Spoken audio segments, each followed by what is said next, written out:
Welcome to your Barbados Today Evening News Update for Thursday, June 18. The Congress of Trade Unions and Staff Associations today urged government to ensure fair treatment of crew members on board cruise liners currently docked in the island's waters. CTUSAB says it's concerned that over 100,000 cruise ship employees who remain trapped at sea since the outbreak of the COVID-19 pandemic have been denied access to disembarking for lengthy periods, and some workers are not being paid. While praising government for allowing the repatriation of crew members at the Grantley Adams International Airport, it says the treatment of the workers, some of whom are Barbadians and Caribbean nationals, should be in line with the country's laws since the ships are docked here. It is therefore urging the government to ensure the rights of workers are respected and upheld. A local businessman says the sooner the tourism sector is up and running, the better for Barbados. Luis Carrillo, the managing director and owner of the Dwellings Group, tells Barbados Today that tourism is critical to the economic survival of the island's businesses and key sectors. All of us. So whether you're directly involved within the tourism sector or indirectly, it is going to have an impact. We would not be able to sustain life as we know it if that sector remains closed for an extended period of time. So whether you deal directly with hotels or indirectly, it will have an impact. It employs so many people.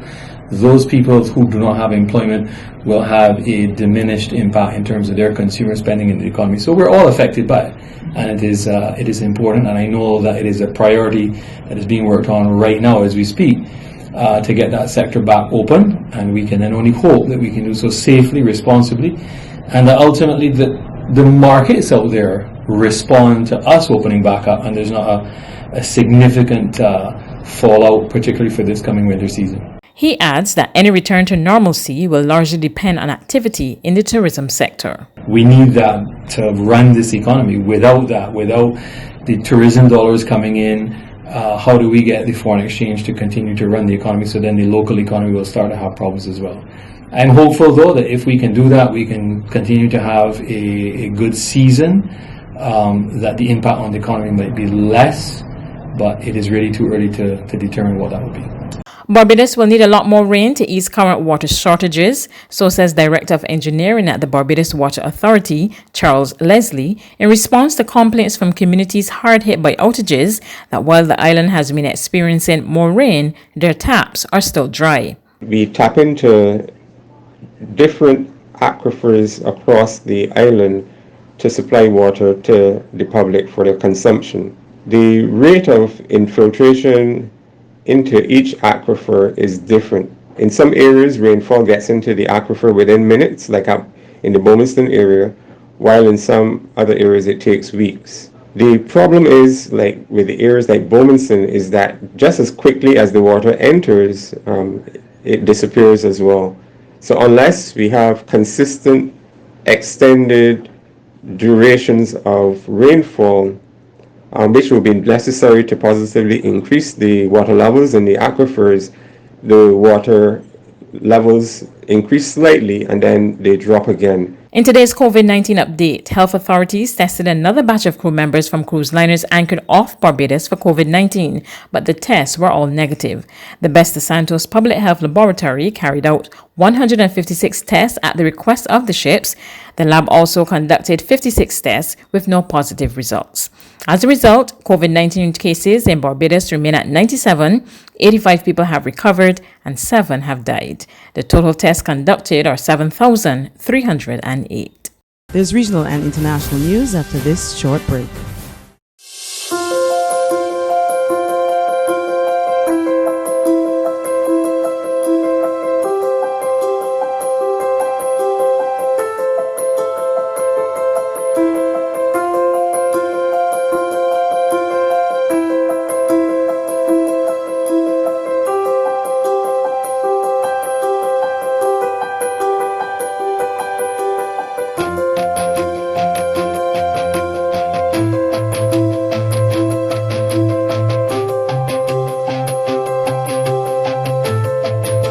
Barbados Today, news you can trust.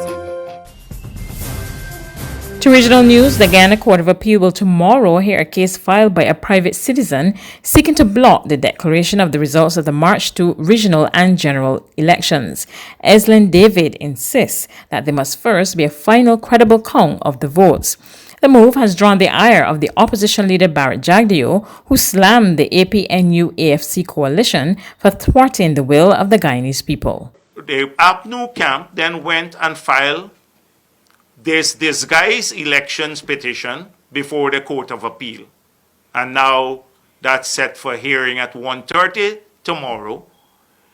And so our position is that the Court of Appeal has no jurisdiction on this matter. This is a disguised elections petition. However, the campaign manager of the APNU-AFC, Joseph Harmon, maintains the results can only be declared with credible votes. But in my view, the CEO cannot declare anything other than valid votes.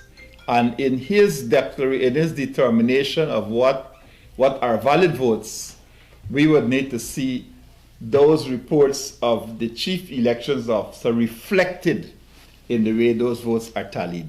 Further afield, the U.S. Supreme Court on Thursday dealt President Donald Trump a major setback on his hardline immigration policies, blocking his bid to end a program that protects from deportation hundreds of thousands of immigrants, often called dreamers, who entered the United States illegally as children. The U.S. Supreme Court on Thursday dealt President Trump a major setback on his hardline immigration policies, ruling against his effort to end a program that protects hundreds of thousands of immigrants who entered the country illegally as children, known as dreamers, from being deported. The justices on a 5-4 vote upheld lower court rulings that found that Trump's 2017 move to rescind the Deferred Action for Childhood Arrivals program, or DACA, was unlawful. That program was created in 2012 by his Democratic predecessor, Barack Obama. One of Trump's campaign promises was to undo it. I will immediately terminate President Obama's illegal executive order on immigration. His administration has argued that Obama exceeded his constitutional powers when he created DACA by executive action, bypassing Congress. Conservative Chief Justice John Roberts joined the court's 4 liberals in finding that the Trump administration's actions were, quote, arbitrary and capricious under a federal law called the Administrative Procedure Act. It's the second time this week that Roberts has ruled against Trump in a major case, following Monday's decision that gay and transgender workers are protected under federal employment law. Trump did not hold back against the high court Thursday, tweeting, quote, these horrible and politically charged decisions coming out of the Supreme Court are shotgun blasts into the face of people that are proud to call themselves Republicans or conservatives. We need more justices or we will lose our Second Amendment and everything else. That's news, but for the very latest, visit our website at www.barbadostoday.bb. You can also subscribe to our e-paper, email updates, or like us on Facebook, and sign up for our breaking news alerts via WhatsApp. We're also on Izumi Media and bus terminals, as well as screenplay at supermarkets and gas stations near you. You can also hear us on Mix 96.9 FM and Capital Media HD 99.3 FM.